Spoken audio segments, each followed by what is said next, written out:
Pradeep, are you able to see my screen and my voice is clear? Yes, I'm able to hear you. Uh, And the screen is visible? yes, sir, visible. Okay. Then we'll wait for a couple Yeah, of minutes. few minutes, sir. Yes, sure, Uh, sure, sir. we'll see if anybody else joins, Yeah, and otherwise we'll start. yeah.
Okay, then we'll start. So basically, today we'll discuss about something about Navier-Stokes equations. Before that, uh, you know, uh, you should be uh, aware of like different types of equations. Some of them are already covered in the class, so I'll just write them down. So uh, first is Euler's equation, and it considers inviscid flow.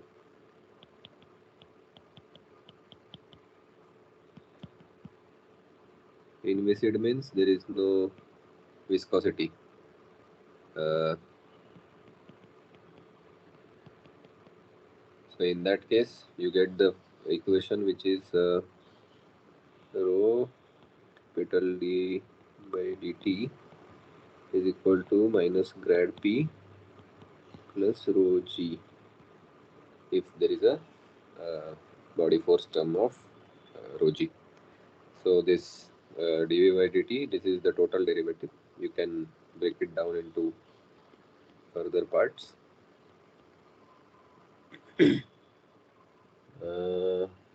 This will be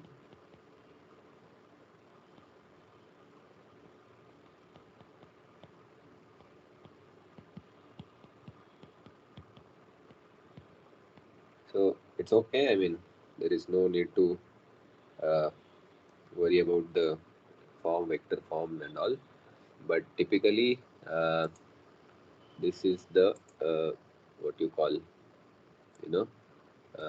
Euler's equation, and the thing is it doesn't consider viscosity.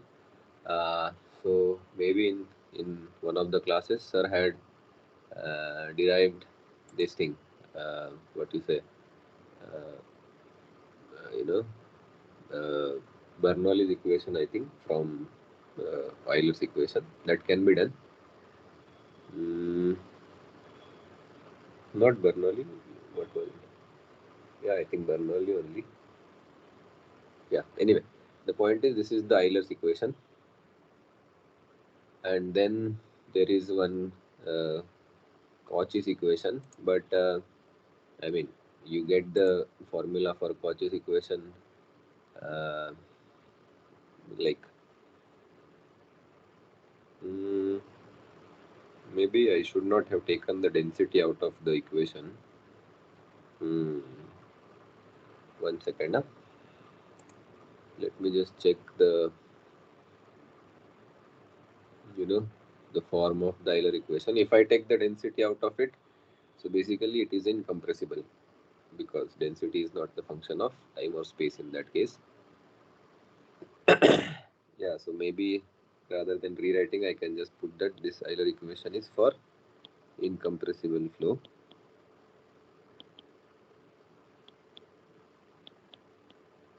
I mean, you can write for compressible flow also. There is no problem there. But the way I have written it here, it is for incompressible flow. And on similar lines, there is something called as Cauchy's equation or Cauchy's equation. Here we consider the uh, shear stress as well as the normal stress acting on the fluid element, and if you do that, you get mm, one second, if I am not wrong,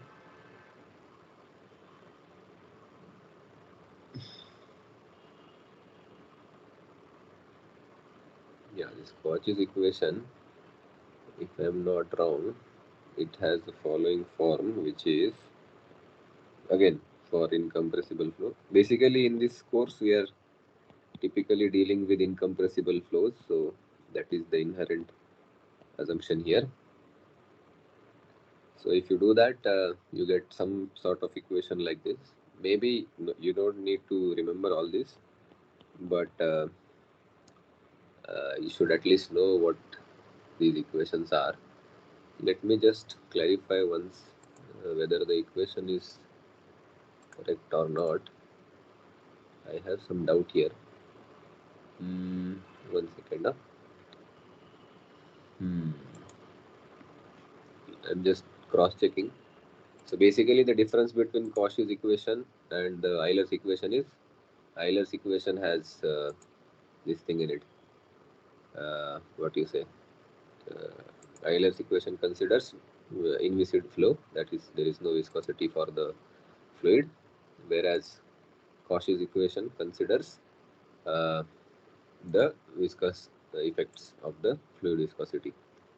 I just wanted to confirm the one second, the Cauchy's equation formula, whether I have written it correctly or not.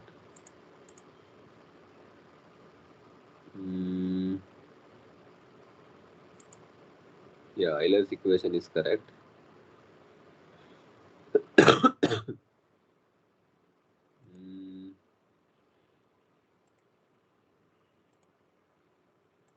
In Cauchy's equation, see, that term should be like this only.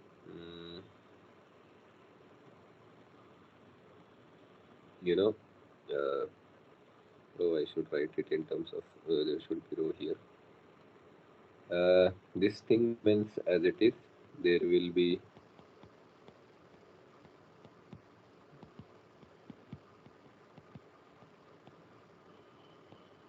but there will be one additional term. So instead of pressure gradient, I think there. Actually, I'm not sure whether I should even go to the Cauchy's equation, because in any way we are interested in Navier-Stokes. Give me a couple of seconds. I'll just confirm it. Or otherwise, we'll just directly go to the Navier-Stokes. But there should be some continuity between the two.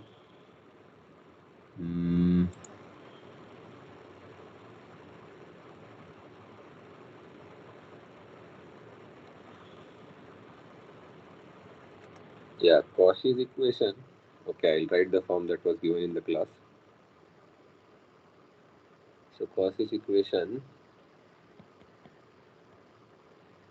some people put vector on this also because it is a vector operator.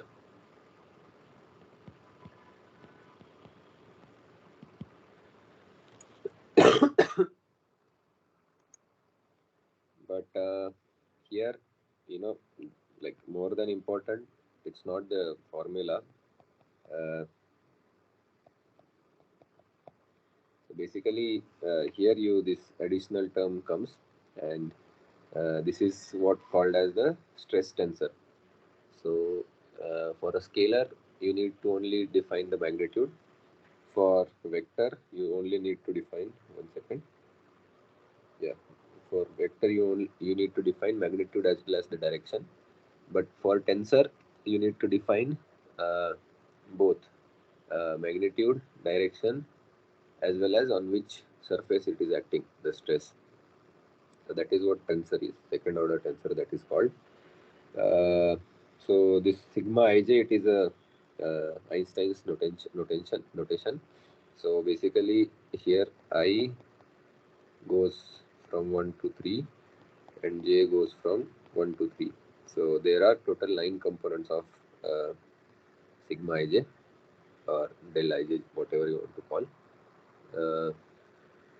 which is actually like 3 of them are, you know,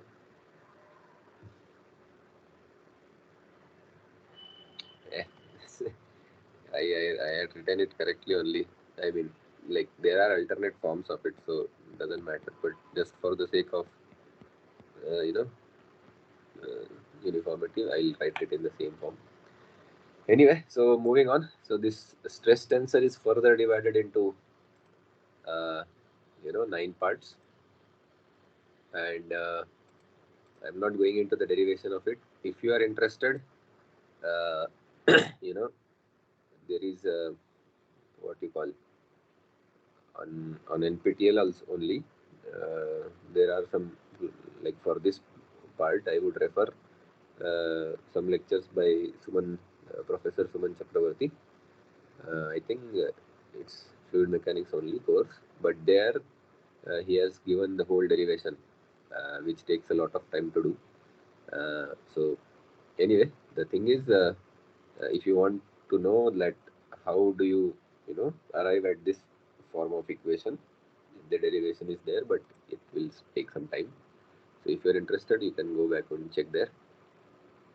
But coming back to our discussion, this stress tensor is further divided into 2 parts, uh, which are called as, you know, uh, normal components and shear stress components. So normal stress and shear stress components. So normal stress is basically force acting on, let's say x axis, along x axis, and on the surface which is perpendicular to the x axis. So basically, in case of the static that we studied in the initial class, there is only one force acting, which is the compressive force of pressure. So that is the normal stress. But shear stress is, for example, on a surface which is parallel to x-axis, if I apply a force in x-axis only, in that case there will be shear between the surface and the particles at the surface and not at the surface. So there the shear force comes. So that's how they define it. So basically, uh, this tensor will have like 9 components, right? So sigma 1 1, sigma 1 2, not sigma, let's say delta. Hmm.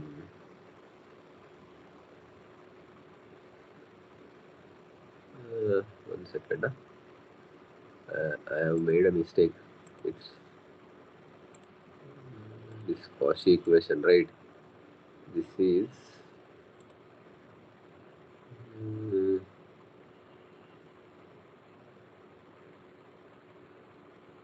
yeah, it should be sigma ij here, not delta ij. What am I doing? Yeah, now it is correct. So sigma 1 2, sigma 1 3, sigma 2 1, 2 2, 2 3, 3 1, 3 2, 3 3. So these diagonal elements, what?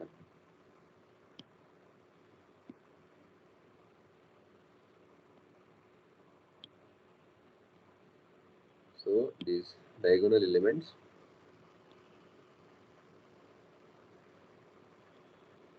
they are responsible for the normal stress, and uh,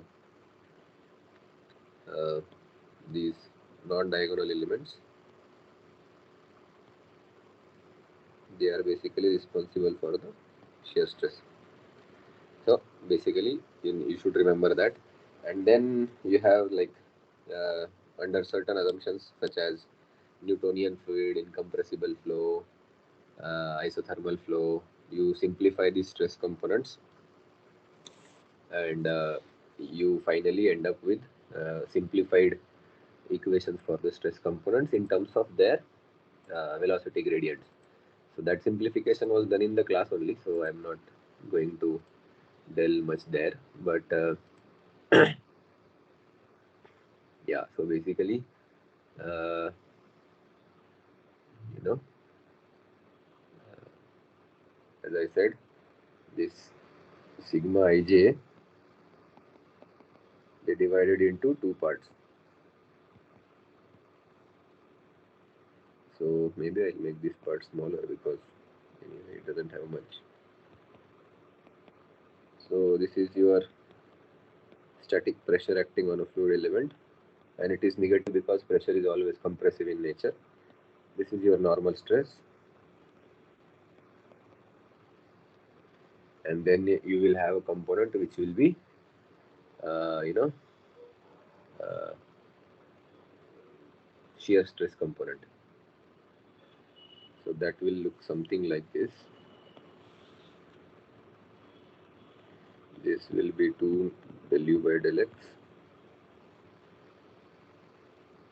2 mu del v by del y, 2 mu del w by del z.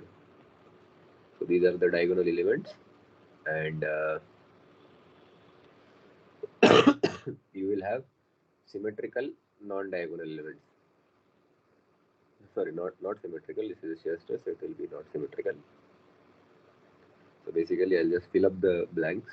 This was covered in the class, so maybe you can go back to the class and see. I'm just noting it down here for revising it. So here it will be del u by del x plus del v by del y, and on the off diagonal it will be del u by del y plus del v by del x. So basically x and y changes, and the third one will be between u and w. So del u by del z plus del w by del x here it will be del W by 1 second. Del U by del Z, del U by del Y. I think, is there any typo here?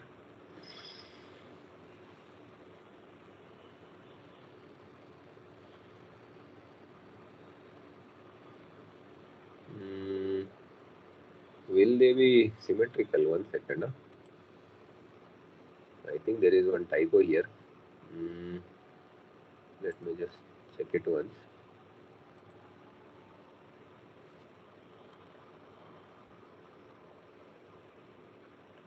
Yeah, it will be symmetrical. I don't know. Del U by del X, del V by del Y, and the same thing will be a del W by del X, del U by del Z. And for the last part, it will be between V and W. So it will be del V by del Z, del W by del Y. Same thing here, del V by del Z. Note that this is the shear stress component, and this is valid for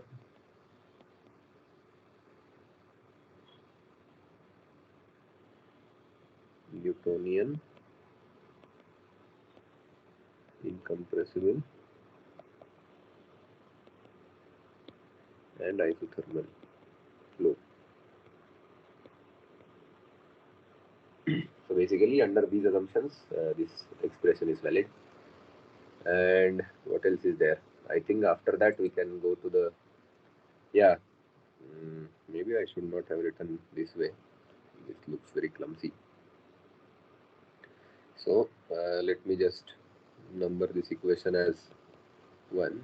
You can write equation 1 is valid for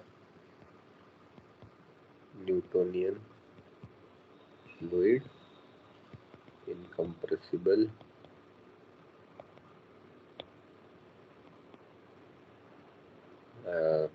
isothermal, you can call it isothermal, or mu equal to constant flow. So like either your viscosity should be constant or it should be isothermal. If it is isothermal, then viscosity will be constant only. There will not be any problem there. Anyway, so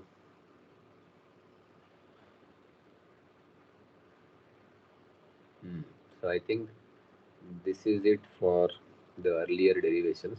Then we finally come to the Navier-Stokes equation, which is very famous. So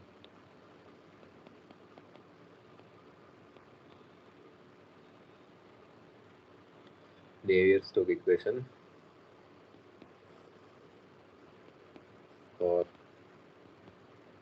incompressible plus isothermal flow. So this is in our syllabus. Before going to the derivation, there are some things. So first of all, it is linear momentum conservation equation.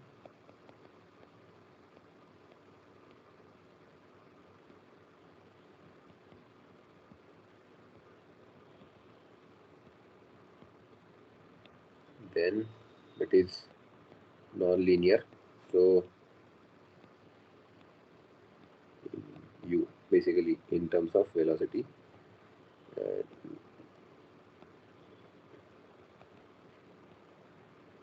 should not have write u, let's say v. So basically there are two terms which are multiplying u and v and grad v. So therefore the non-linearity comes. And what else is there about Navier-Stokes equation? Sometimes they ask you the dimensions of it. Maybe I'll just hold it for some time. There is one thing you should remember.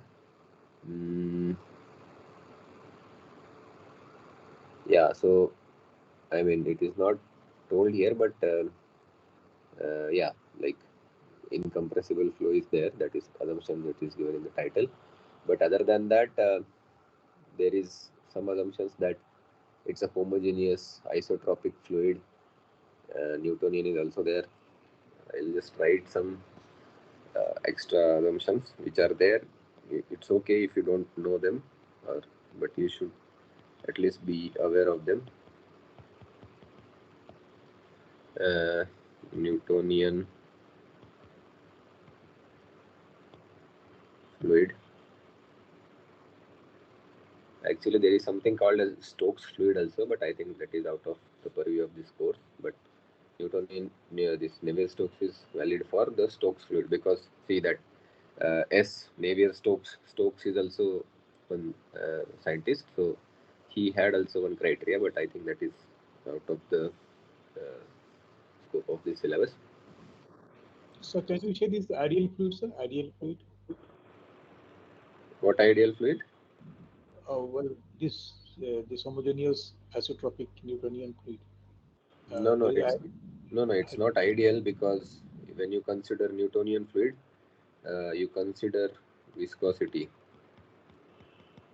which is not equal to 0. So if the viscosity is 0, then that is ideal fluid. But if you consider Newtonian fluid, it's a non-zero viscosity fluid, which is like water or air. So there you can't consider it as an ideal fluid. So anyway, yeah. So then this we can write the Navier-Stokes equation. I mean, like it's a like Navier-Stokes equation can be written in, you know, uh, Cartesian coordinate system, this thing, spherical coordinate system, cylindrical coordinate system, but you know, uh, so there is something called real fluid, sir. Real fluid will be real fluid, sir. Real fluid. yeah. So basically, Newtonian fluid you can consider it as a real fluid only, because that is a real fluid, right? I mean, Right, sir. Yeah. yeah. So general form of Navier-Stokes equation is like vector form. So I think we have written it earlier, but again we'll write it. So this becomes, there is a gradient term, then there is a body force term, which is typically a gravity force if you consider, and then there will be a viscosity term. So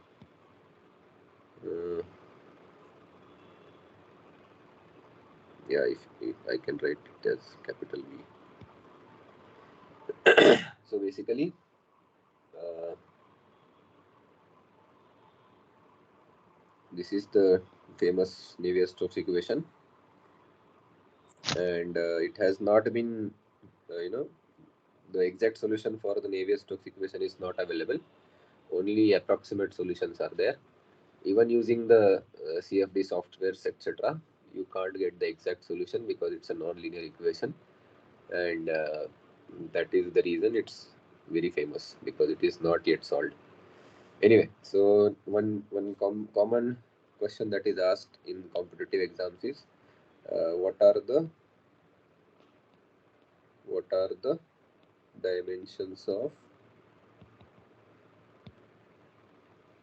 uh, each term in Navier-Stokes equation. So this is a very, I mean, if you know the Navier-Stokes equation, then you can solve it. But if you don't, then you'll get stuck here. So you can take any term, because we know from the dimensionality class that for like if any equation is to be valid, all the terms should have same dimensions. So let's say we take the first term, which is density into the total derivative of velocity. So density, it is kg per meter cube. So if you write it in terms of mLT, so it will be kg1 meter cube minus 3 and T0. So this is density. Now this dv by dt is nothing but acceleration, basically derivative of velocity with respect to time. So its dimensions will be velocity dimension divided by one length, because oh no, it is time, sorry. What am I doing? uh, I think it's better we take some other term, because uh, 1 second. This becomes del v by del t u del u by del x. Yeah, it doesn't matter. It should be, how should I write it? Derivative with respect to time, right? Hmm. Yeah, so there will be one time here, not length. It's a derivative with respect to time, right? So there will be one t here. So what are the dimensions of velocity? It is meter per second, right? So m0 l1 t minus 1 and divided by the derivative operator of t power 1.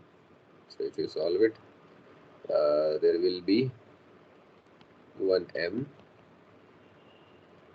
there will be l minus 2 and t minus 2. So that is equivalent to kg meter power 2 second power 2. So sometimes this type of questions are also asked in the competitive exams. Uh, so yeah, and what is this thing?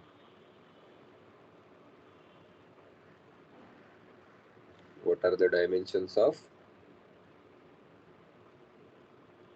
Anyway, I mean, you can take any other term and the dimensions will be same only.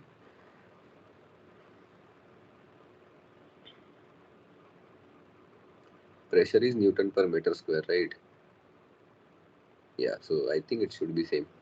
You can verify, but I think this is correct only. Then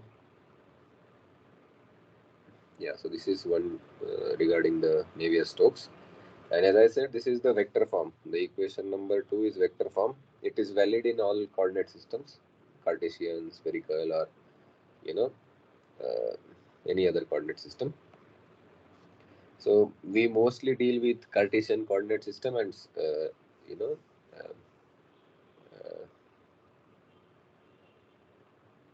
what you call cylindrical coordinate system. So spherical we are not considering here because it's difficult, you know. Anyway, and most of our applications such as pipe flow, that type of applications related to the fluids, they typically are solved in Cartesian and spherical coordinate systems. So therefore, we focus primarily there. So,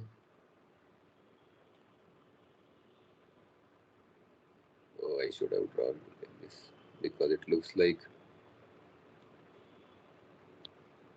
these are the dimensions of this. Anyway, yeah. So then we should focus our attention on there are some under some assumptions there are some exact solutions for the Navier-Stokes equation. So before going there, let me just write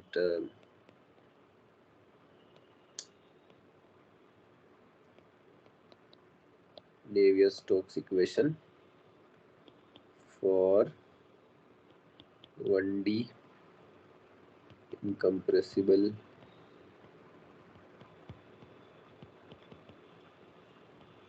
flow in Cartesian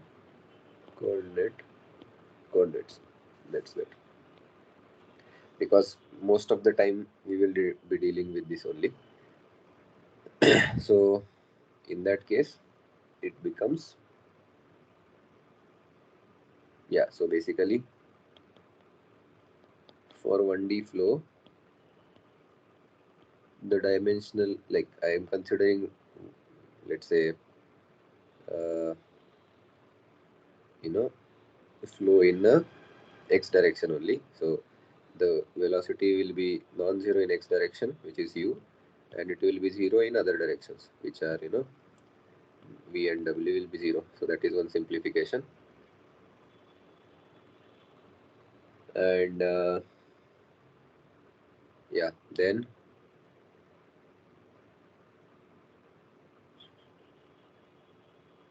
one second.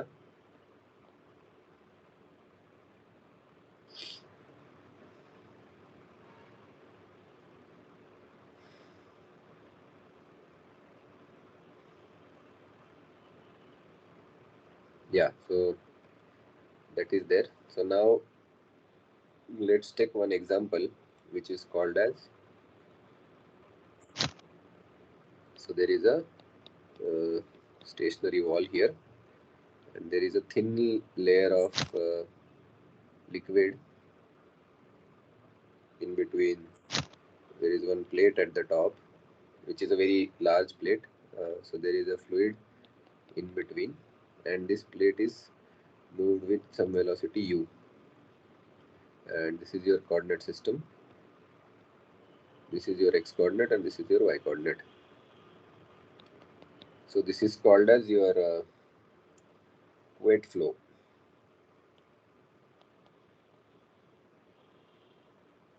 I think this is the correct spelling, but maybe you can, one second, I'll just check the spelling of wet.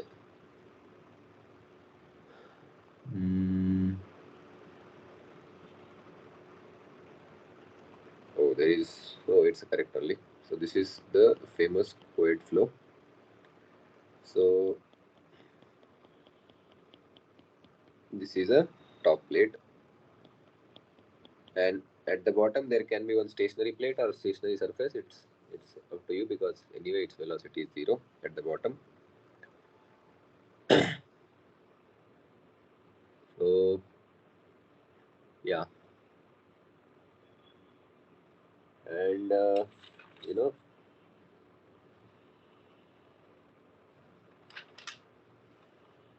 okay, so if you want to write the Navier-Stokes equation for this case, first of all, uh, since incompressible flow,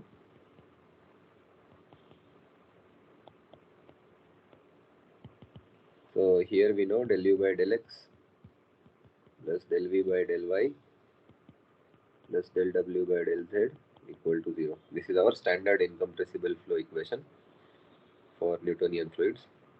Here v and w are 0, therefore del u by del x becomes 0, since v and w are 0. Correct, no? That means, therefore, u is not a function of x. It can be function of any other coordinates, but it's not a function of x.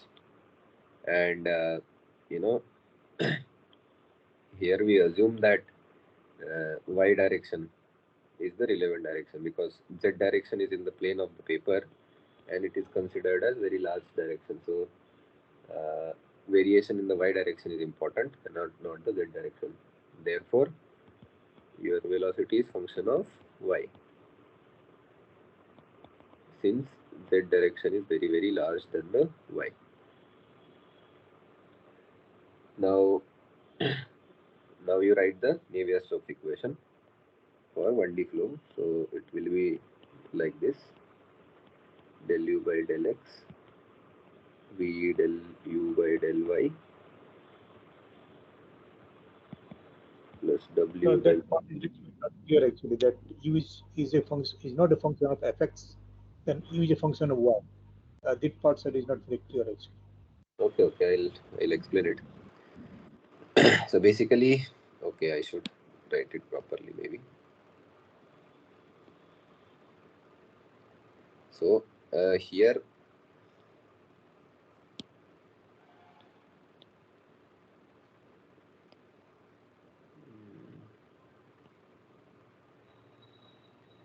we assume that this channel length, flow channel length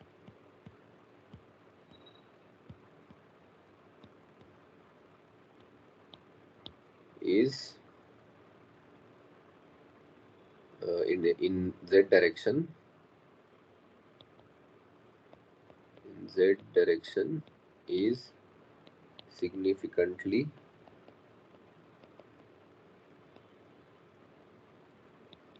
larger than the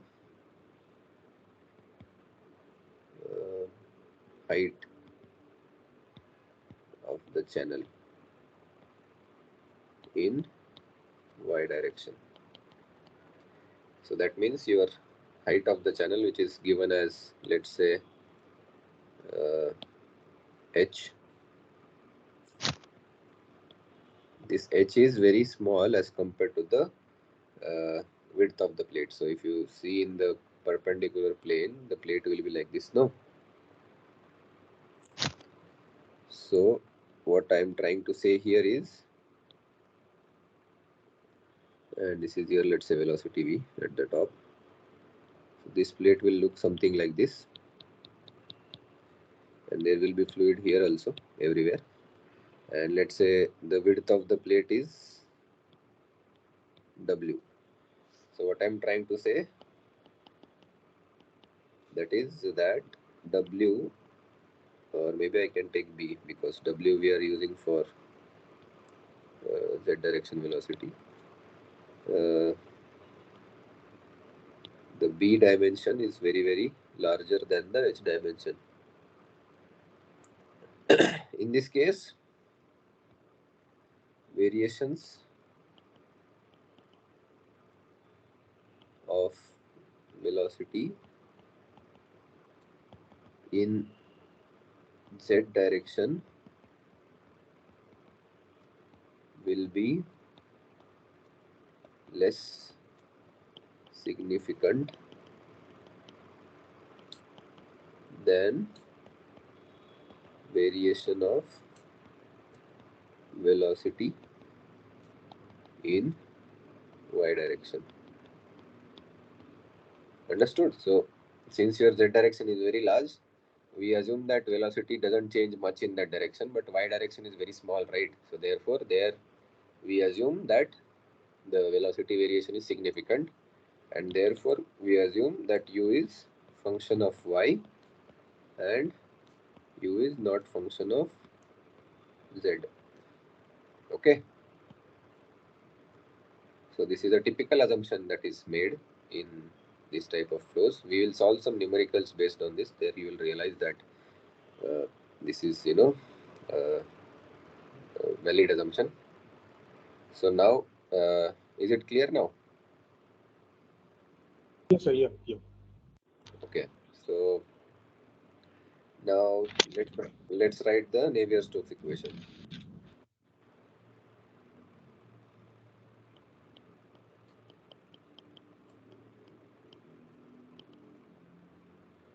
So in this case, you have density, then you have the del u by del t, then you have u del u by del x plus v del u by del y plus w del u by del z. So this is your left hand side. Then you will have a pressure gradient in the x direction, which is del p by del x. We are not considering gravity in the x direction, therefore the gravity term will be not there. And then you will have your viscosity term, which is mu into Laplace of u. So Laplace of u will be del square u by del x square plus del square u by del y square plus del square u by del z square. Correct? So now we assume steady. Maybe I should use different color because that actually helps. First we assume steady flow.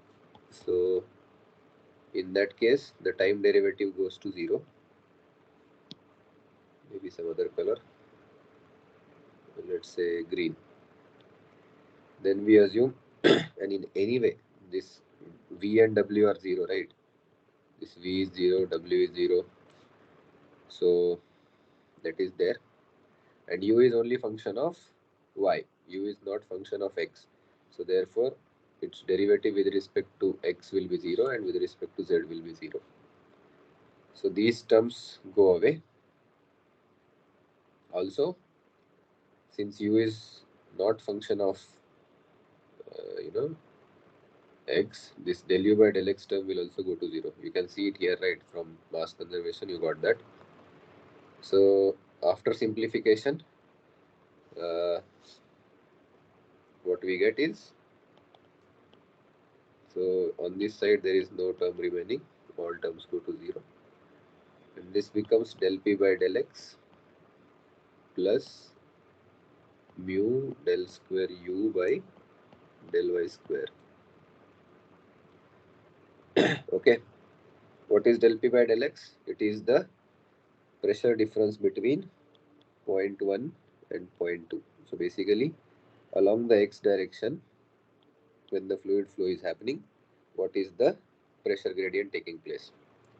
And here we assume that this pressure gradient is, it is a constant, so it's not changing with respect to uh, time or position. So that is our assumption. So basically, uh, this side is anyway 0 only, so I can directly write it as 0. So this is your governing equation. So for cohesive flow, you have two terms, and now if you want to solve this equation, it's straightforward, but the implications are very important. I'll solve it. So maybe I can write the final equation, which is mu del square U by del Y square is equal to del P by del X. Okay, and note that del P by del X. Okay, anyway, I'll come back to that later. So now you have this equation. Now you do one thing. You integrate on, uh, and yeah, this is a constant. This thing del P by del X is constant for this problem. So the whole thing is constant. Okay. So now you do simple algebra. You first take this mu term here in the denominator, just a simple rearrangement, and then you integrate this equation with respect to y, because you want to find the velocity field, right? So once you integrate, what you get, 1 by del mu by del P, this term remains as it is. Here you will get one second. So what you will get, integrative, so you will get y and plus some constant of integration c1, and you integrate it again, you get 1 by mu del P by del X y square by 2 c1y plus c2, some other constant of integration. And what the boundary conditions that you have, and we know at y equal to 0, u is equal to 0, the bottom plate, fixed bottom plate or wall, it can be anything, it doesn't matter, it should be fixed. So if you put that in equation, let's say star, what you get, therefore you get c2 as 0. And what is your other boundary condition? And at y equal to h, which is the top boundary, your velocity is capital V. So therefore, capital V is 1 by mu del P by del X into h square by 2 plus C1 into h. So from here you get C1. So basically C1 will be nothing but V by H minus 1 by mu del P by del X into capital H by 2. This simple maths. And if you put it back into the equation star, this C1 value, so what you get is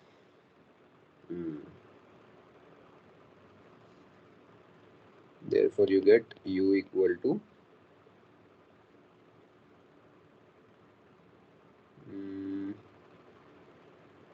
okay.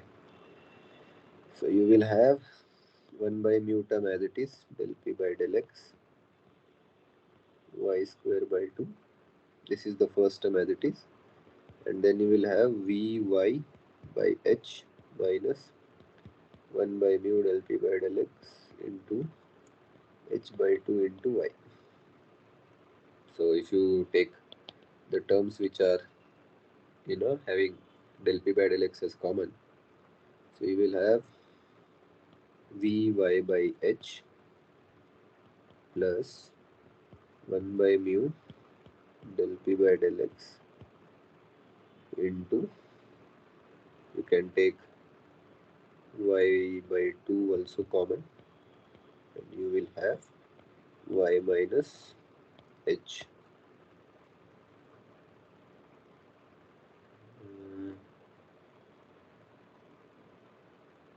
Correct only, no? Yeah, it should be correct.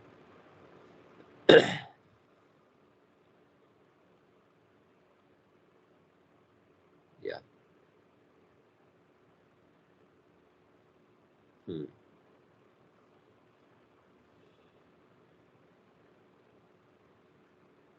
So you can do was like, you can go ahead and do one more step.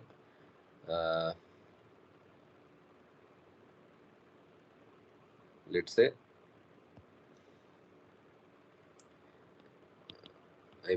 these are some algebraic manipulations that we are doing just to get some simple form of the equation that I'll tell you. So you can take H square also common. H is your capital H. So if you do that, minus Y. Yeah, here it should be capital H minus, 1 second. C1 is minus H. Okay.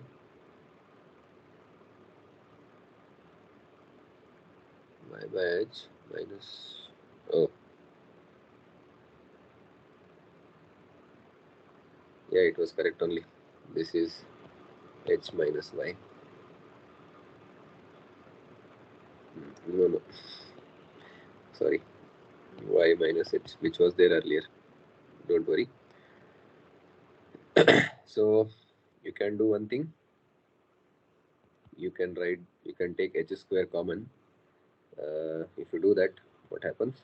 H square mu del P by del X, let's say 2, I put it here only. You will have Y minus H into Y minus H minus 1.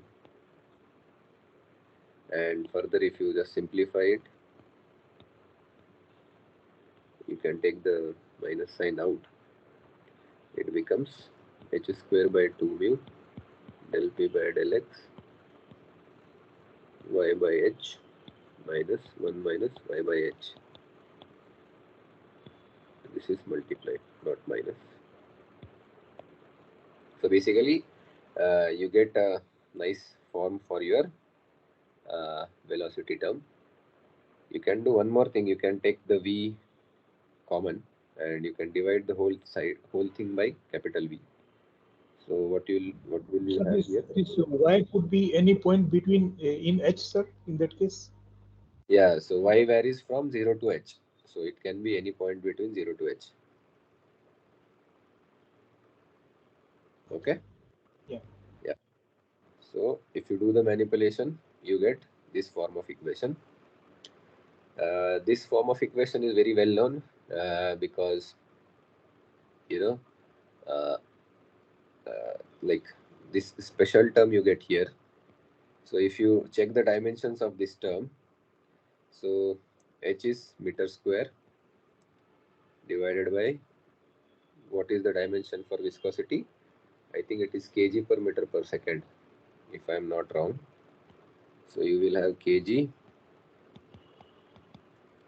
What is the dimension for velocity? It is meter per second. What is the dimension of pressure difference, which is Pascal? So that is Newton per meter square.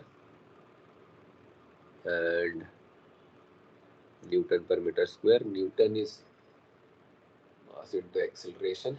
So kg and divided by, so m minus 1 s minus 2. So this will be your pressure difference, and there is del by del x, so the one meter term will be here.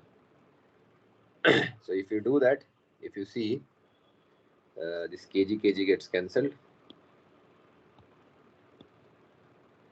this second power minus 2 gets cancelled, this m minus 1 plus 1 get cancelled, and it should be here minus 2, I think. Yeah, here it should be minus 2.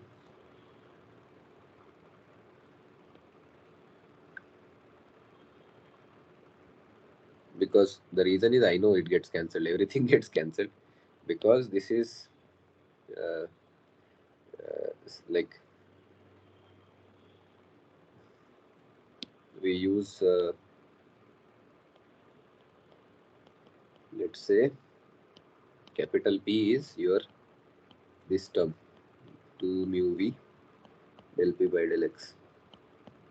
So this is also called as non-dimensional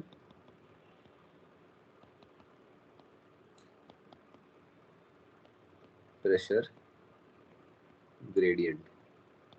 So this is very important quantity, and since it's called as non-dimensional, all the dimensions should get cancelled. So anyway, I knew the answer, so I was just trying to prove it. So you have a simple equation which looks like this. What you say? Maybe you take the minus sign here, so you have plus p into y by h into 1 minus y by h. Okay, so this is the important equation for Coulomb flow. Like, there are multiple things that can be done with it. So first is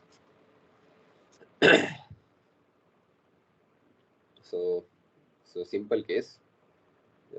First case, if p is equal to 0, then you have u by v is equal to y by h. So this is the simple Coulomb flow.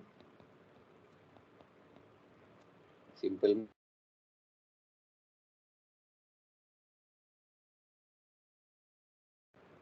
So basically, there is a fluid between two plates, and only the top plate is moving.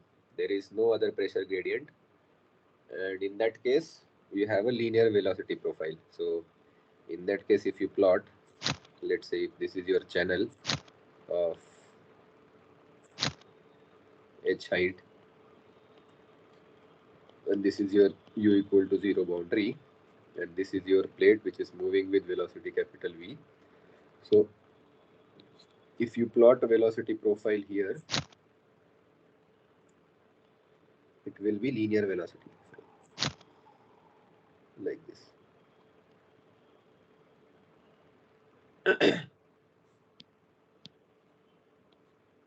And this is your fluid flow. So basically, your plate will try to pull the liquid along with it, and that will have a linear profile in your flow field. Okay, and this h is very small.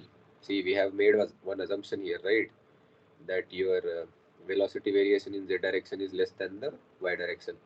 That means this capital H, so it is not like a very thick layer of the fluid. It's very. I can interrupt you too, sir. So this somewhere I found this P is equal to S square minus 12 mu V, 12 mu something. So is it 12? Yeah, so that comes in the next case.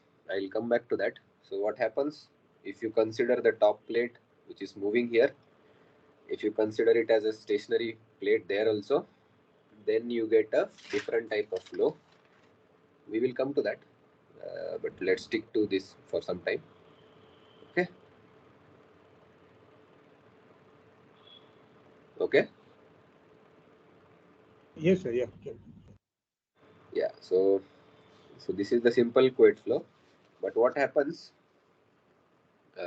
You know, in some cases, uh, you will have, let's say, if P is greater than 0. So what is your P? This means uh, if you neglect the h square by 2 mu v, which are constants, so that means your minus del P by del x is greater than 0, which means your del P by del x is less than 0. So this is called as favorable pressure gradient. So if P is greater than 0, that means as you go along x direction, your pressure is decreasing. So that means your flow will happen with ease. You understand that, right? Fluid will always flow from higher pressure to lower pressure, and that also means that fluid will always flow from higher pressure gradient to lower pressure gradient. Basically, when your pressure gradient is decreasing, so that is a favorable condition for fluid flow.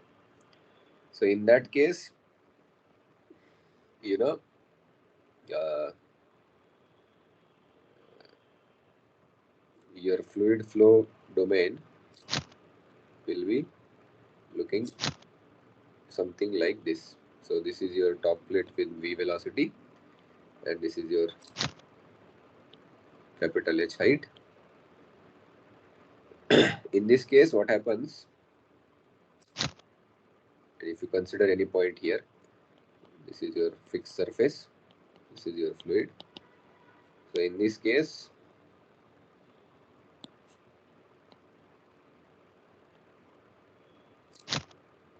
what happens, the top plate is also pulling the fluid, but because of the pressure gradient, the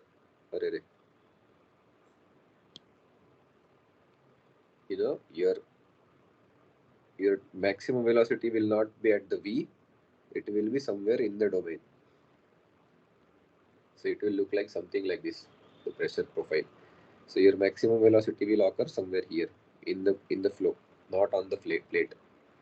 And if you consider even higher values of P, uh, you know, third case is mm,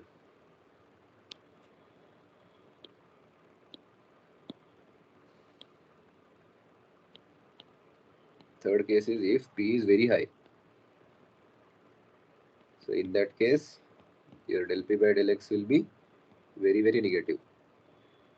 I mean large quantity. That's what it means. Maybe I can put it as 0 only as the reference. In that case, it will look something like this. I'll not change the color now because it is taking more time every time. It will take a lot of time to go. This is your fixed boundary, this is your moving plate, and if your pressure gradient is too high, it will look something like this.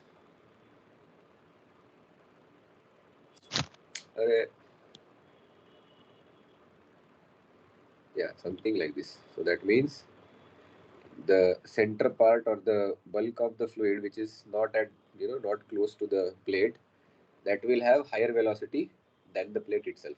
So your middle part of the flow is going ahead of your plate, it's not stopping at the plate. Okay, then yeah, so uh, like on the reverse case, if P is less than 0, that means your del P by del X is greater than 0.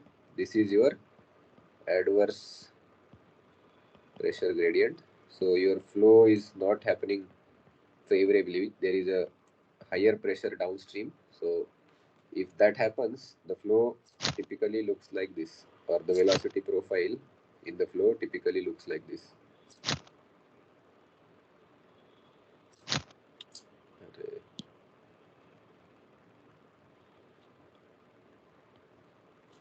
So this is the velocity profile. So the top part of the fluid moves because of the moving plate, but the bottom part is not able to move because there is a resistance to the pressure flow because of the adverse pressure gradient. And the last case, which is, in that case, what happens if your P is very negative quantity? So that means there is a very high resistance to the fluid flow. In that case, you will get something like this.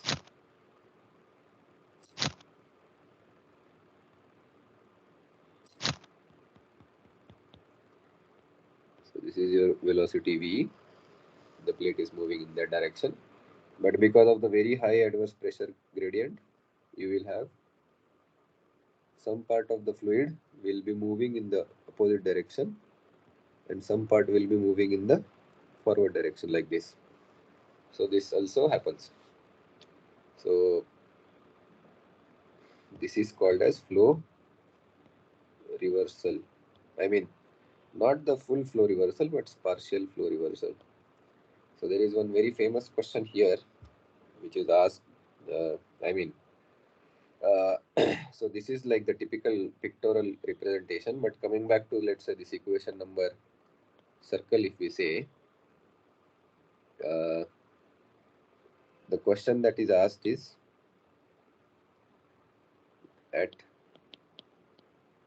what value of pressure gradient in Coite flow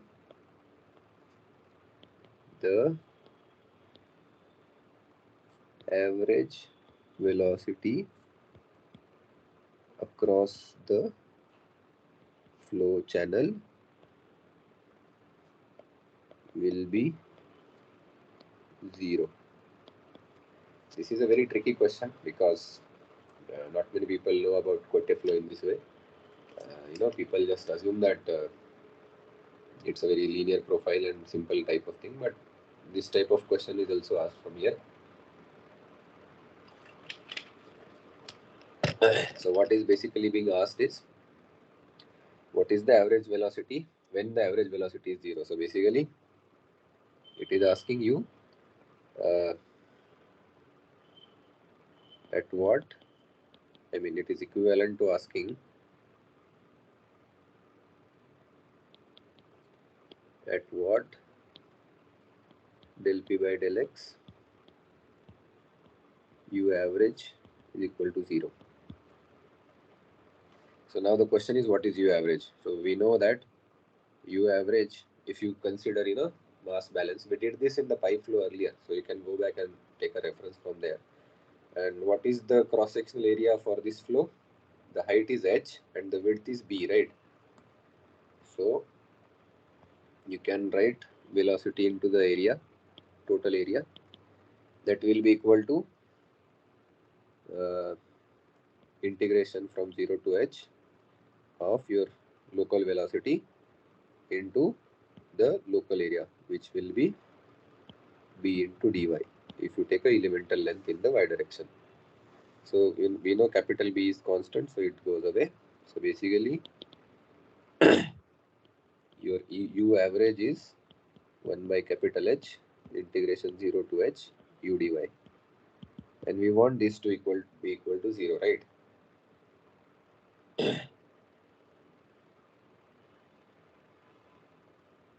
Correct, no? So now put the velocity expression here. So therefore what we want is integration of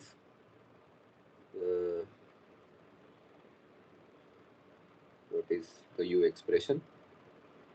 Yeah, so integration of, we will keep this V by H factor outside because we don't want to complicate things. will be y by h plus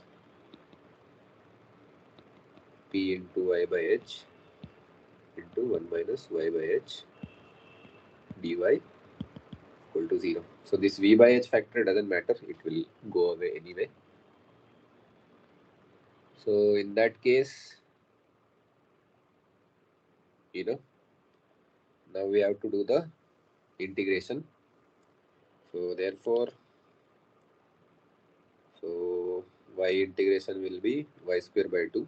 So h by 2. So first term will be h by 2. And is it plus? Yeah.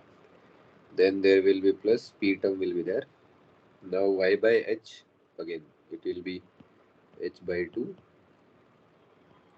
minus this is y square by h square. So it will be y cube by 3. So it will be h by 3. The last term will be h by 3. And this should be equal to 0. We can take h constant out. So we are remained with half plus p into 1 by 6 equal to 0. That gives you p equal to minus 3. Yeah, so but this p is nothing but minus h square 2 mu v into del p by del x equal to minus 3. Therefore, del p by del x is 6 mu v by h square. So if you have a cohesive flow with this much pressure gradient, which its value should be 6 mu v by h square, in that case, one second.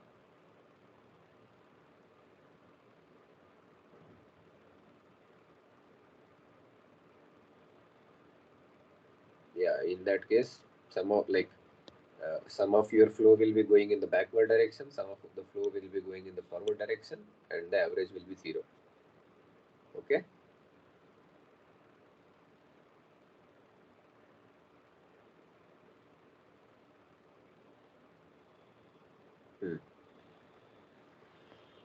And you can note that this is positive.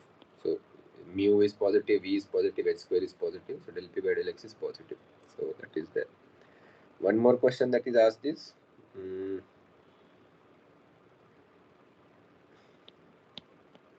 what is the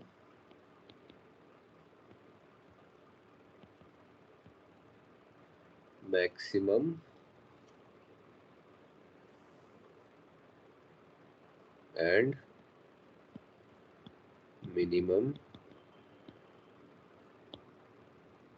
velocity in the flow? So many a times what happens, people assume that minimum velocity should be 0, right, at the bottom boundary because it's a fixed wall. But that is not the case, as I just showed you that when your p is very negative, large negative value, in that case there will be some part of the flow where the flow is flowing in the negative direction. So basically your velocity will be negative. So that is what is meant when we say that what is the maximum minimum velocity. So for that,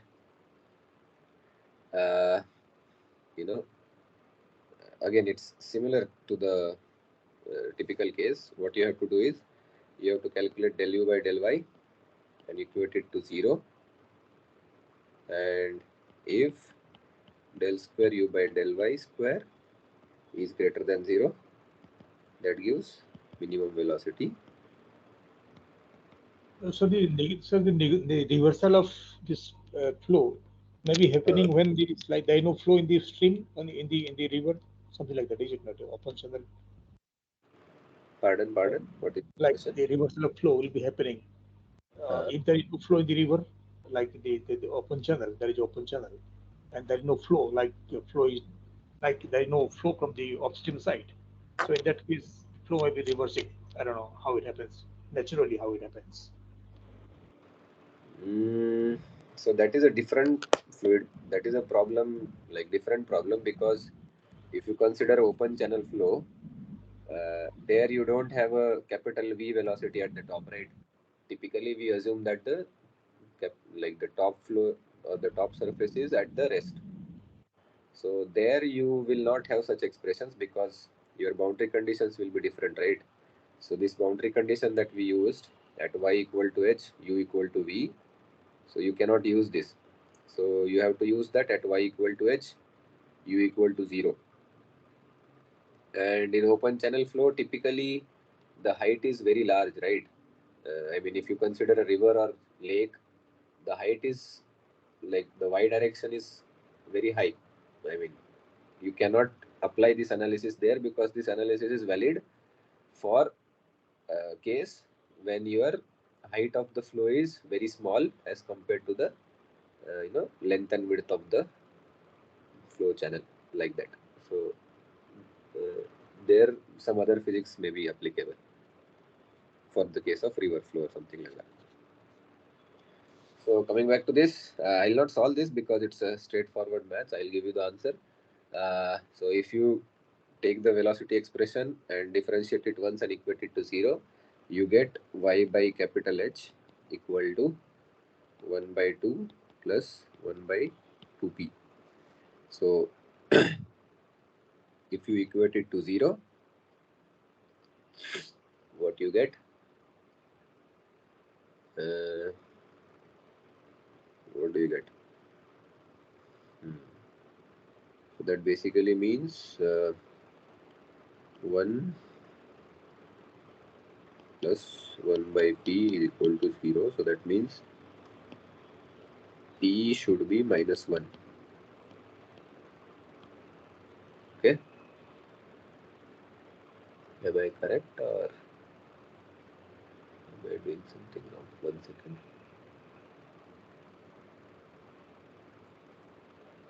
U by del y equal to 0.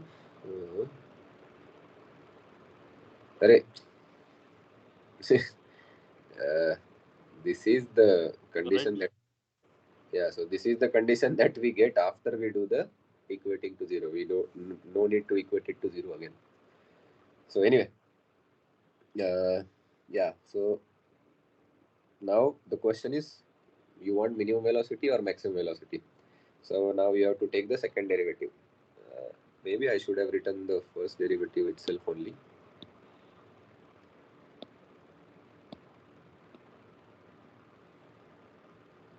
So del u by del y is nothing but v by h plus p remains as it is. V goes there, 1. This is 1 minus 2y by capital H.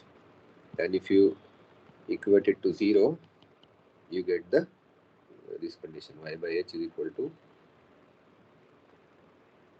half into half plus half by 2.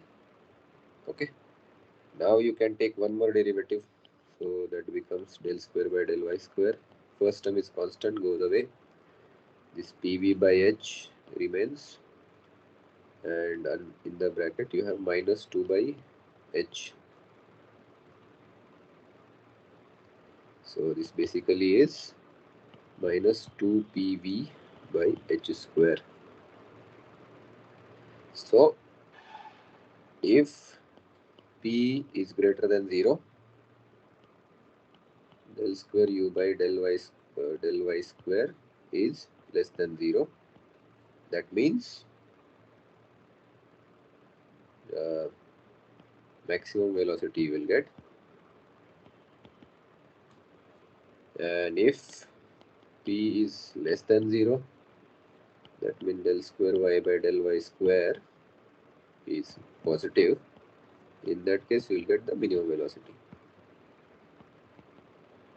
So it all depends on the p, which is the non-dimensional pressure gradient. And if you solve it, I mean,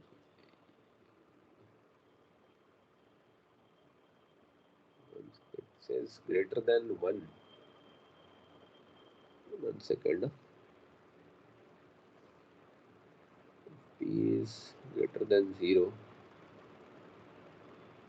Yeah, anyway, I mean, they are just manipulating the things. But like if you put this y value in your velocity expression, you get the, I'll give you the expressions, but I mean, it's a maths, you can do that. Actually, for umax and umin, you get the same expression only. You get capital V, or capital V into 1 plus P square by 4P. So depending on the value of P, you decide whether it's a maxima or minima, like that. So this covers the Coite flow. Most of the conditions. I don't think anything other than that will be asked. There are some gate problems which are asked from this type of area. We'll take some of them. So there is, yeah, there is actually one. Actually, sir, this is it, sir? The P is equal to more. It is more than 0, sir. It is less than 0. Del square by del square u by dy square. So basically, you have to use this equation, right? So what I mean is, if your p value is greater than 0, that means your minus 2pv by h square term will be less than 0. So therefore, the del square u by del y square will be less than 0. And if p is negative, then the minus 2p by h square term becomes positive. So that is what I will. Yes, that way, yes. Okay, so we will take one problem. I mean, similar type of problems are asked for this part. I just want to take the one in which people get confused.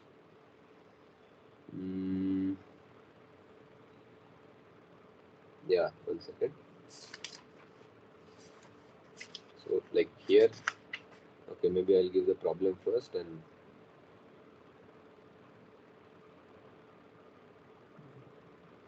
yeah. So the problem is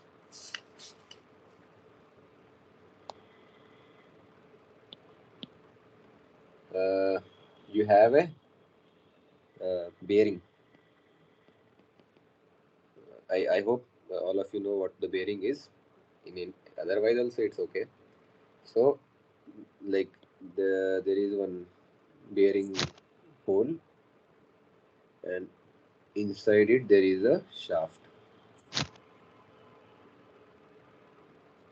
Okay, like this. And there is a 2 mm gap between shaft. The shaft is here. This is like the top view, and this is your housing or maybe bearing or something. So basically this part is fixed like this. This is a typical bearing, and your shaft rotates depending on the direction of rotation. And to avoid the direct contact between shaft and the housing of the bearing, there is a 2 mm gap between them, and there is a fluid flow in between. So basically lubricant is there. So lubricant is filled in this gap so that shaft and housing doesn't have direct metal to metal contact, and therefore they won't get frictional breakdown like that. Okay, this is a typical bearing arrangement. It is given that diameter of shaft is 100 mm. Viscosity of lubricant is 0.1 kg per meter per second.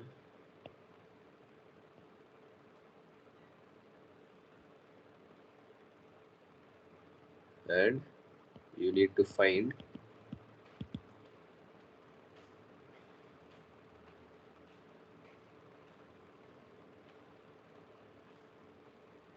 and the shaft velocity is given as 10 meter per second. I mean, like, this is the like tangential speed. Okay, so basically at the tip. So like this it is given, and you need to find frictional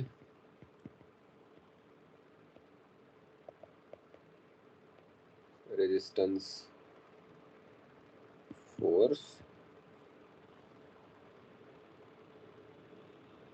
per 100 mm length of the bearing. Okay, uh, so like this bearing, if you look from the side, it's like this cylinder. So it will be like this. I mean, 1 second, my drawing is very bad. But if you like look it from the another angle, it should be looking like this. So this length, it is saying that, let's say this length, you assume it as an 100 mm length. What is the frictional resistance force offered, in between this fluid because of the rotation of the shaft? So now typically, uh, the reason that I took this problem is, you may find other problems which are straightforward, but here typically some students get confused because this looks like a cylindrical problem, but in practice it is not, because typically you can zoom in on one of this area. Let's say I zoom in on, maybe I will use highlighter. So if I zoom here and if I enlarge this, what I see is, I will see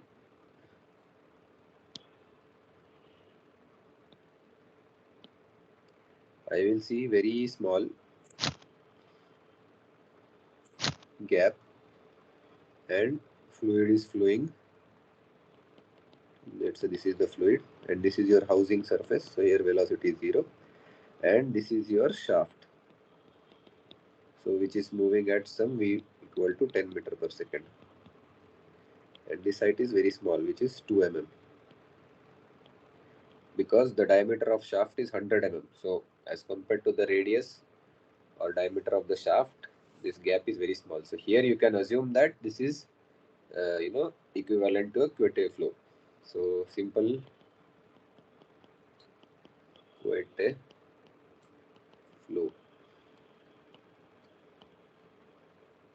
assumption is valid here.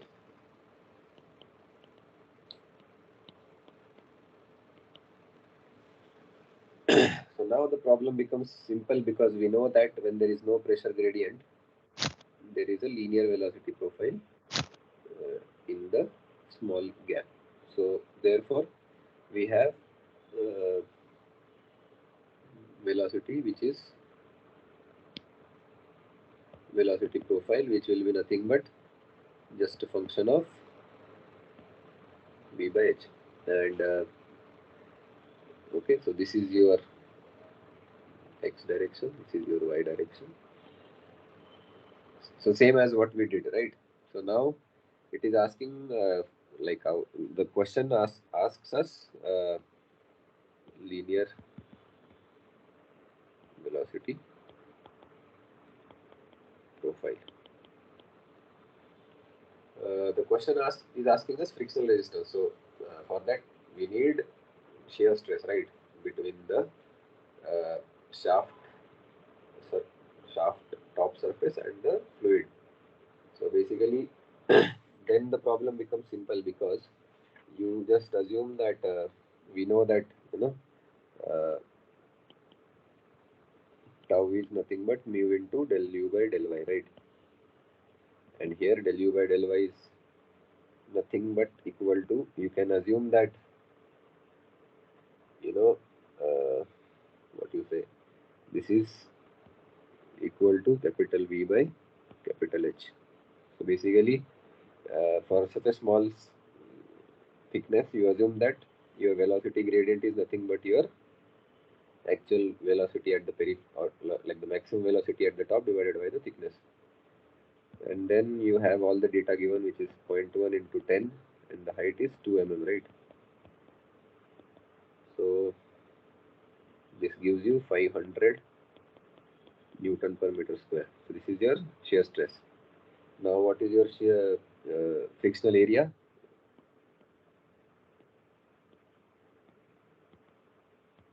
That is nothing but pi d into L, right? This surface area of the shaft.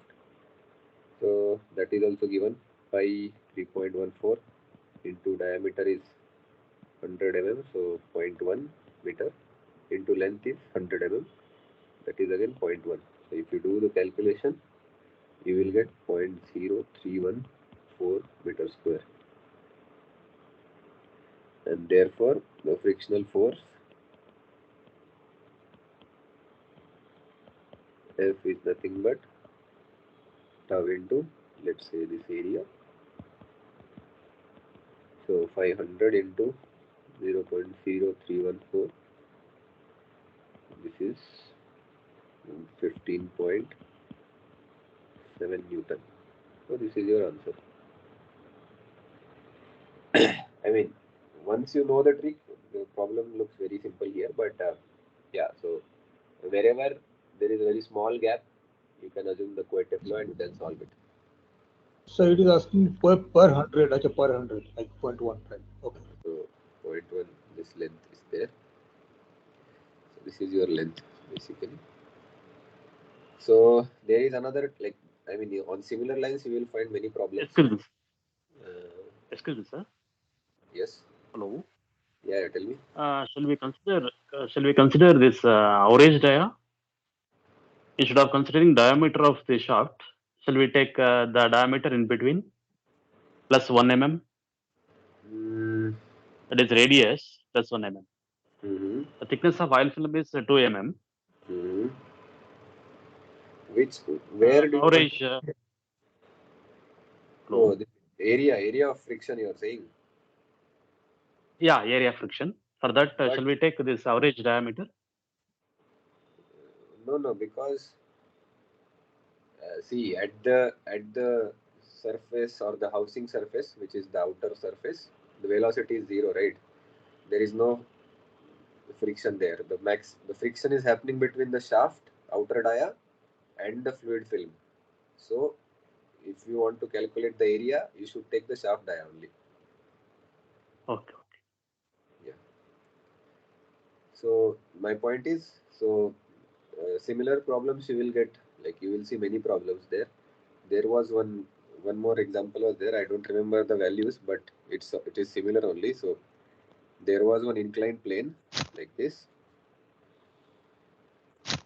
At some angle theta it was there, and there was one pulley at the end of it, and there was one small block of mass m, and then it was going over the pulley, and let's say it was coming down with some another mass, something like that. So basically it was moving in this direction. This mass was moving like this,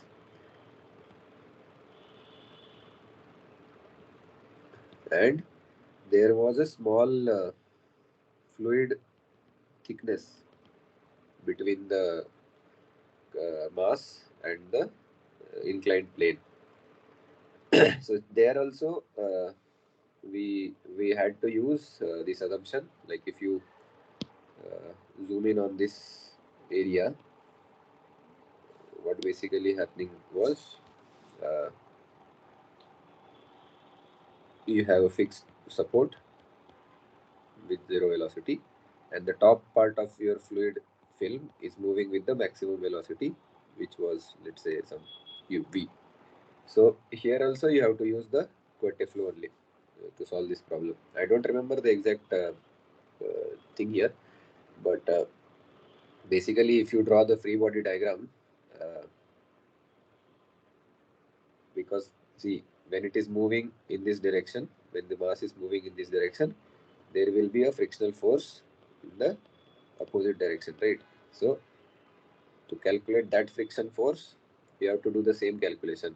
You have to find the tau, which is the shear stress acting at the bottom face of mass m, which is again calculated using same formula, tau equal to mu capital V by h, and then you multiply with the base area of mass m to get the frictional force between the mass and the fluid film thickness, small thickness film. So like that, many problems will be there, and you can solve them using Coite flow analysis. I have taken one this tedious derivation where you consider pressure gradient etc. also along with it, but from simple Coite flow also many gate problems are solved, is what I'm trying to say. And then after that, yeah, as Praveen was saying some time back, there is another class of problems which are falling into this category. They are called as one is this Coite flow, and they are called as plane Poisson flow. So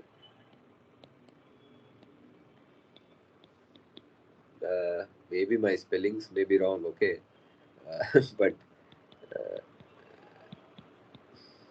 one second, I'll just check only. Why should I write wrong spelling? Plane flow. Yeah, Poisson. Oh, it's correct only. So basically, this is the case where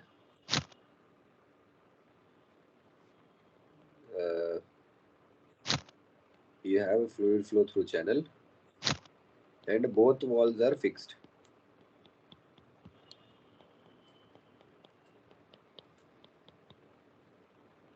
And you will have center line like this. And again, there will be a length perpendicular to the plane of the paper, like that.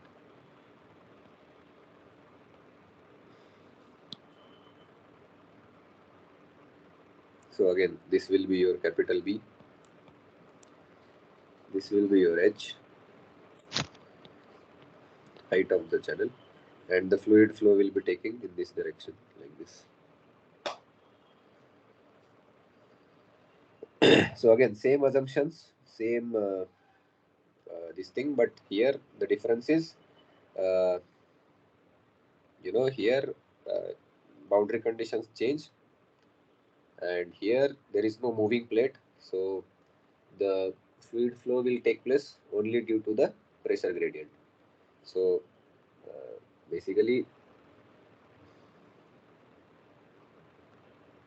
here also, if you consider this as your x coordinate, y coordinate, and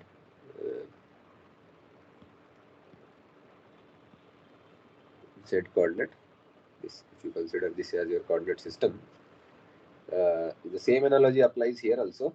Here also your height should be smaller than the width. It should not be comparable, otherwise it doesn't remain a 1D flow. It becomes 2D flow or something like that, high dimensional flow. So your governing equation remains same because only the boundary conditions are changing. So basically you will have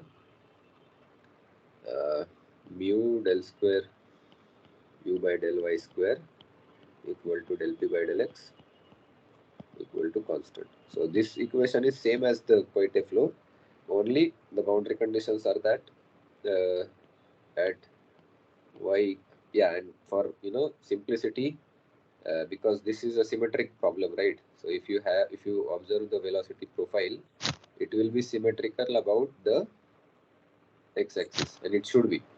Otherwise, there is something wrong, right? Because only 1D flow is there. So maybe I can use different color for this, otherwise it's all same.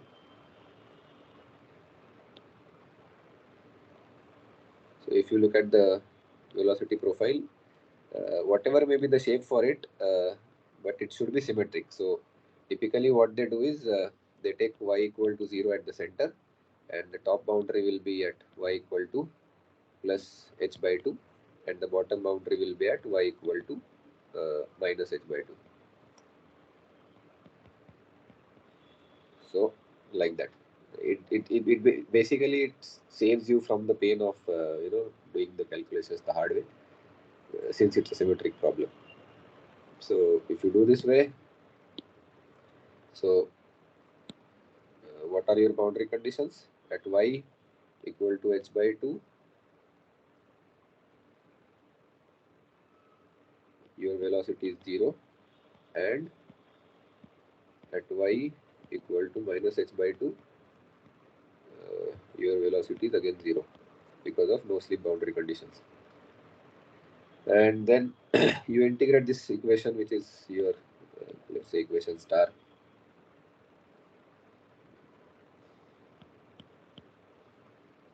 So same thing, you will have, one second, if you integrate it again, so it should be again del u by del y equal to 1 by mu del p by del x into y plus c1, and u will be 1 by u del p by del x y square by 2 c1y plus c2. Okay.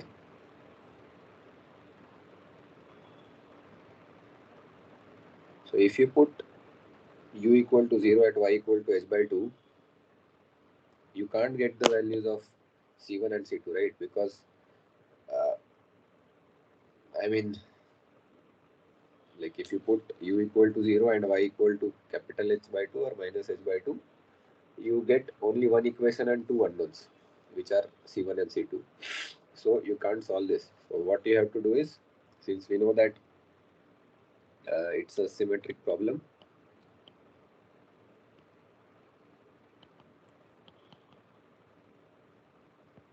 therefore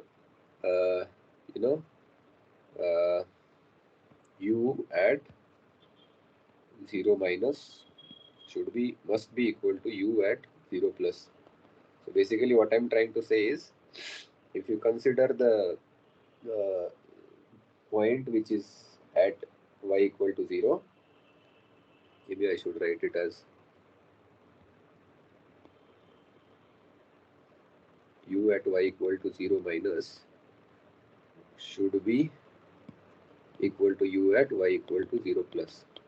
So what I mean is, when you approach the center line from, let's say, top and bottom, those values in the limit should also be same. Otherwise, there will be a discontinuity at y equal to 0 in terms of speed, which is not a correct physics. So that this means that the slope of the rate of change of velocity with respect to y needs to be 0 at y equal to 0. This is from our definition of limits. Anyone has doubt here, or should we go ahead? No, can explain, sir. Can explain it? So. Yeah, so if you do that, then only you can solve these boundary conditions. So therefore, like, I leave the algebra to you.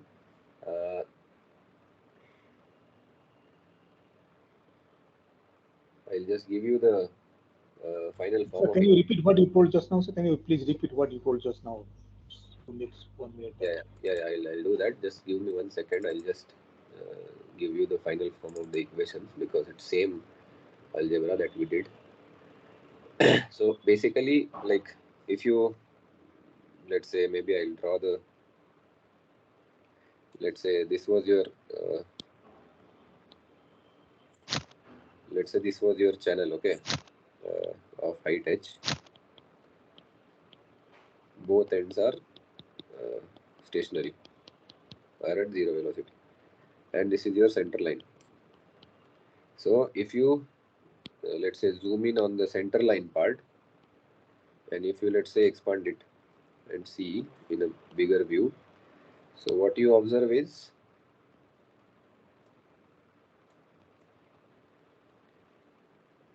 there will be flow, right, all over the place. I mean around the line, etc., etc., everywhere. So in that case, your fluid is flowing in this direction. So at this is y is equal to 0. So at y equal to 0, let's see, let's say you approach from the top.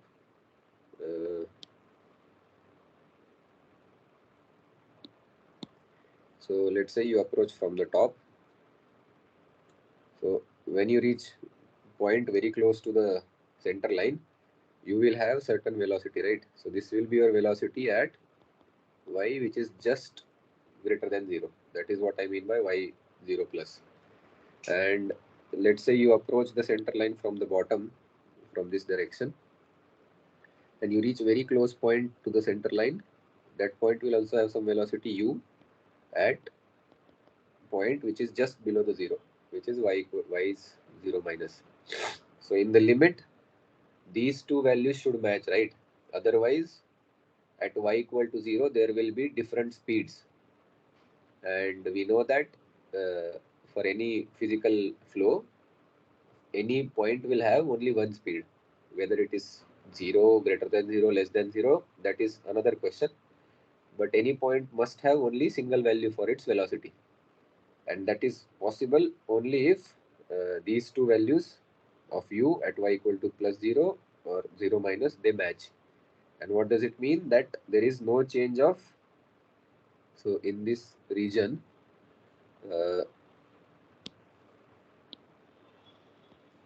in the small region between the two y0 plus and y0 minus, there must not be any change in u between y equal to 0 plus and y equal to 0 minus to have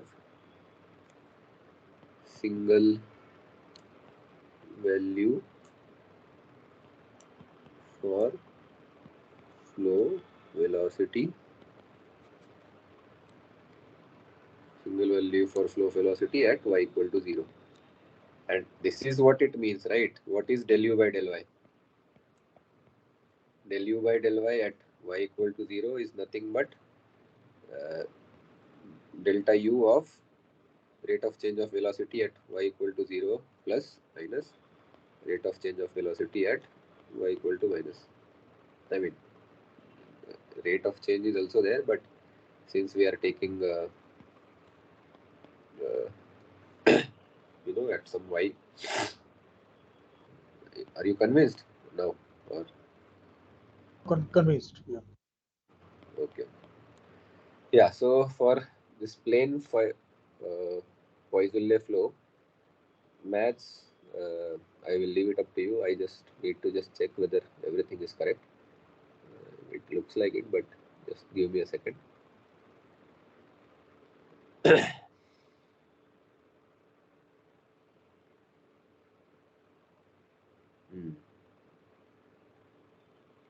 Yeah, so if you solve the problem, how much time? Okay, we have 10 minutes. So we can solve it maybe. So we have del u by del y equal to 0 at y0. Therefore, the first condition that we have is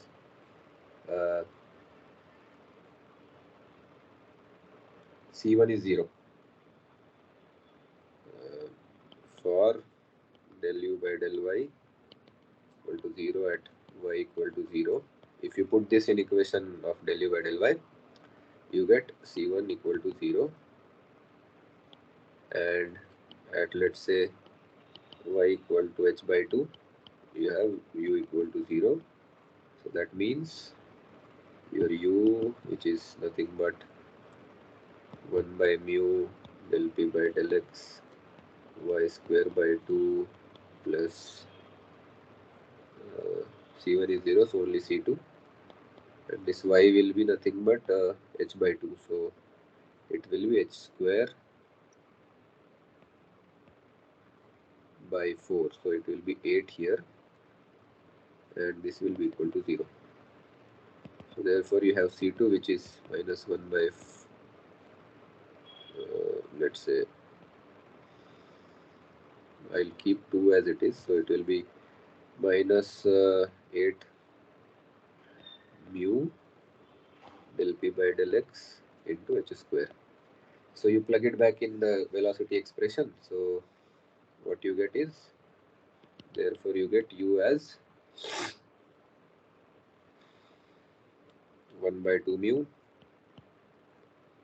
del P by del X into h by 2 whole square minus y square. Okay. And you can do the same algebra. For example, here you want to find U max, because here U min will be 0. Okay, here there is no chance of flow reversal, etc. As long as, I mean, there is a chance, but we are assuming that it is a favorable pressure gradient process. When the del P by del X becomes negative, your V will be negative. But let's say it's not same as the Coite flow, which we studied earlier. The flow velocity will be maximum or minimum, but it will be 0 at the boundaries always. So to find U max, again same procedure. You take del U by del Y equal to 0, and also you check del square U by del Y square should be less than 0. That will give you U max. So okay, so del U by del Y, if you do the calculation, it will be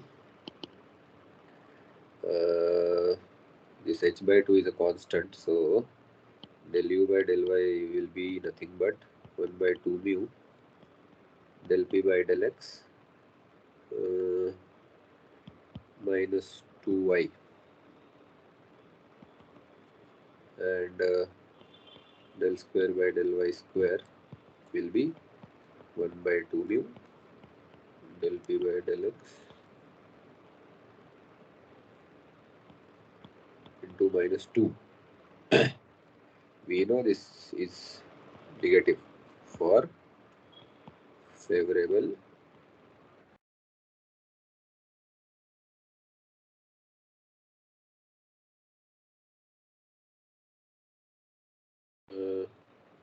is it correct? Am I doing correctly? Oh, no. There will be one minus sign here, because the edge we are taking, no? So one minus sign here, one minus sign here. So negative, positive. So this is your negative. So this will give you maximum. And we know, right? This gives you that y equal to 0 will give you maxima. So basically you put y equal to 0 and you will get U max. U max becomes y equal to 0, right? So basically it is 1 by 2 mu minus del P by del X h square by 4.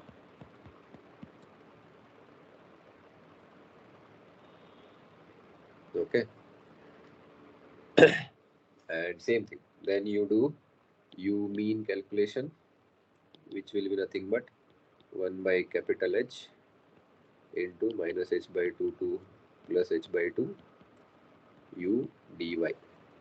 I am not doing the calculation. I will give you the direct value, because I mean it is straightforward.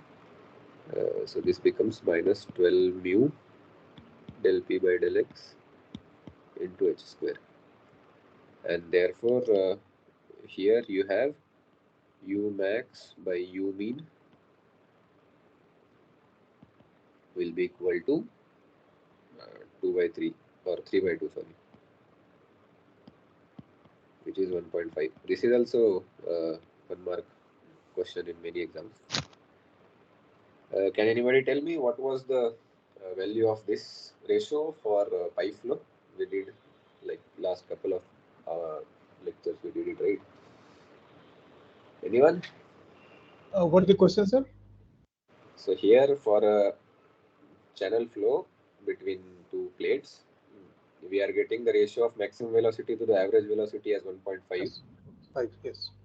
But in Two, previous two, class, two. okay, somebody Flow, says Umax 5, U yeah, average 2. yeah, 2. Anybody else? 1.5. No, 1.5 is here, but for pipe flow it was how much? Circular pipe flow. Right. Okay. Yeah, so actually the answer is correct, only 2 it was, but it is for laminar. So you should remember that was for laminar.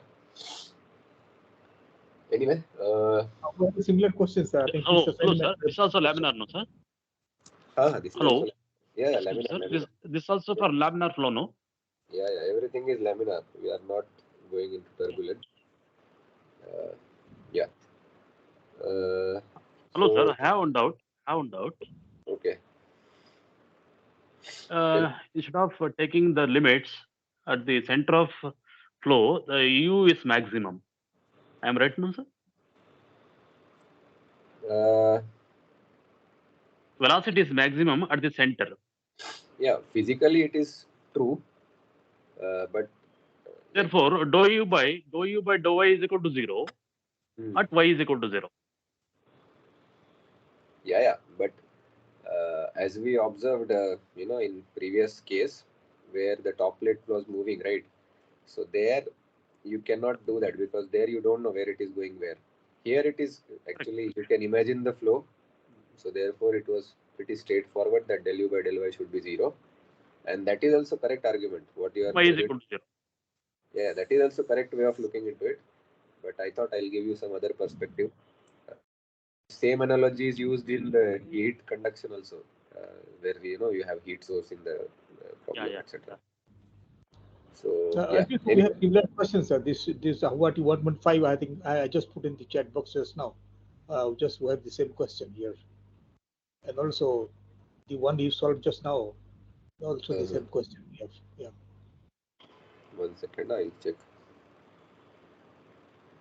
Yeah, it is 1.5. It was 2 for circular laminar flow, but for like flat plate flow, it should be 1.5.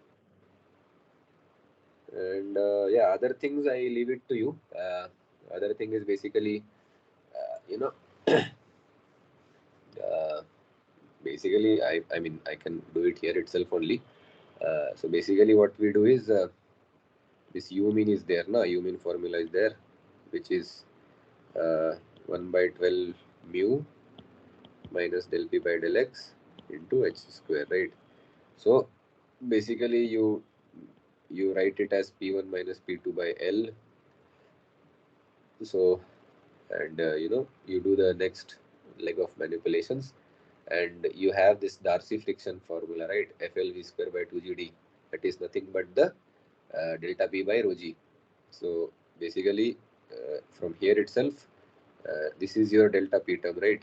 So what you do, you multiply and divide by rho G. Like this you take, and then you need to equate this as HF, and then equate this as FLV square by 2GD, or here it will be 2GH, not the D, and here it will be U mean square, like this. So basically if you do these things, you will get some formula for like for laminar flow we got for circular pipe laminar flow we got 32 mu VL by D square, right? So similarly I think here you get 12. Let me just check. I'll just let you know. And before we close, I have to give you one thing. Like for the pipe flow, I told you, right? We assume that your velocity is parabolic function, and I gave you the formula which was something like u equal to, let's say, u anything u equal to it was I think u max into 1 minus r square by r square, something like that it was there, right? 1 second. U max will be, yes, Yeah, so basically it was some formula like this. So we got this formula. This is for circular laminar pipe flow, which we did in previous classes. So basically we started our discussion from here. At that time I had told you that when we'll come to the Navier-Stokes, we'll look into the derivation of this also. So this is also derived in a similar way. In 5 minutes I'll give you the gist of it. This is called as, so basically this circular laminar pipe flow is called as Hagen-Poiseuille flow.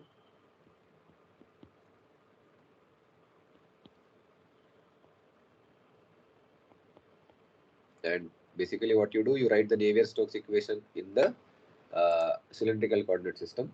So first is your for incompressible flow,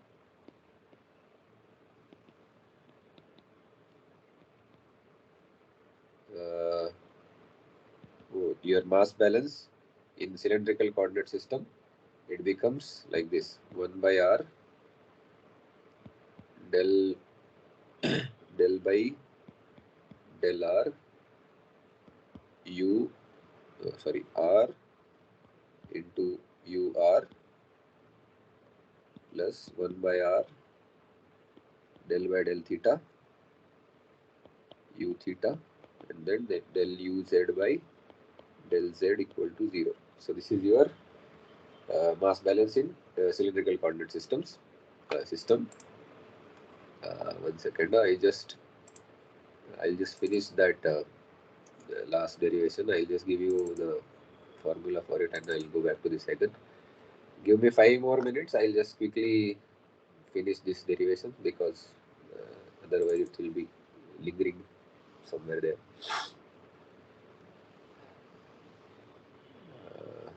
My laptop got shut down without any reason. Where was I? Pipe flow.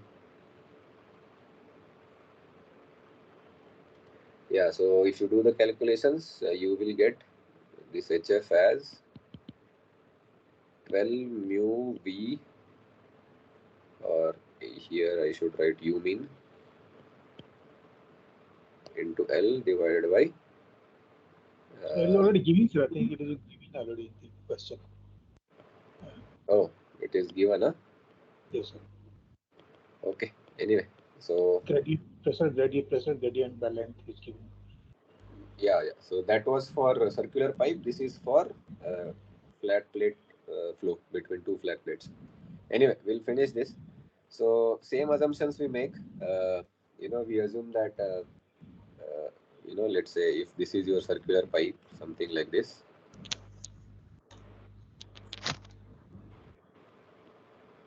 And you assume that this is your Z direction. This is your R direction. I mean, R is around the Z, okay? And theta will be the azimuthal angle. And if this is your center line, you assume this will be your UZ now because your flow is flowing in this direction. So this is your UZ. And you assume that UR and U theta are 0 because only 1D flow.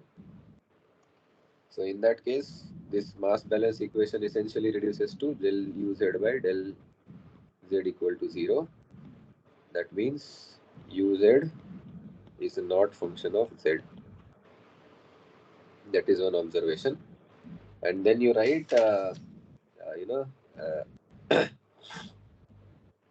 one more condition that comes. Somebody's mic is on, I think. Can you just... mine, sir. Sorry. Okay, yeah, thank you. And here again we use that it's a symmetric flow, right?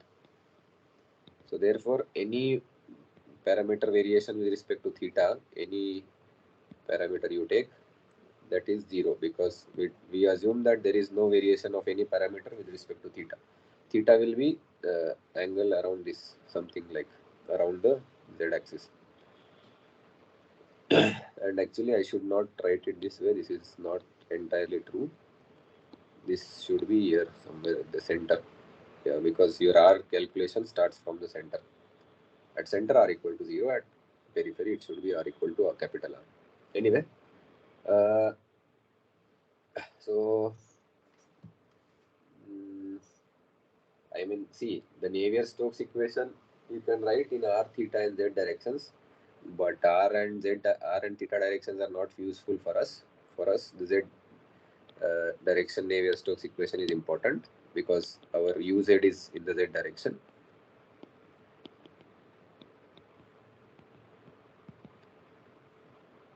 So if you write that, what you get? Rho into, and again, this is incompressible flow, okay? So we can take rho outside. So you have del V, del Vz, del Vt, del T plus Vr del Vz by del R plus V theta by R. So this V theta by R is specific to cylindrical coordinate because earlier we did not have that. Again, this Vz will be same. This is your left hand side. You will have pressure gradient term del P by del Z in Z direction. Then you will have the Laplace of frictional viscous resistance term. So there it will be del by del R of R del U Z by del R plus 1 by R square del square U Z by del theta square plus del square U Z by del Z square. And now comes the interesting part. Everything gets cancelled. So it's a steady flow. So this goes away. Vr and V theta are 0. So this goes away. And Vz by, del Vz by del Z is 0. So this term also goes away. Here, with respect to theta, I told you any derivation is 0. And again, del U by del Z is 0. So this also goes. Correct. So this also goes. So essentially, as we did in the start of this class, everything goes to 0. And we are left with the simpler form of the equation because of all the assumptions that we made. And which is now it only, it becomes only function of R because this Z and theta dimensions get eliminated. So it looks something like R du Z by dr equal to 1 by mu del P by del Z.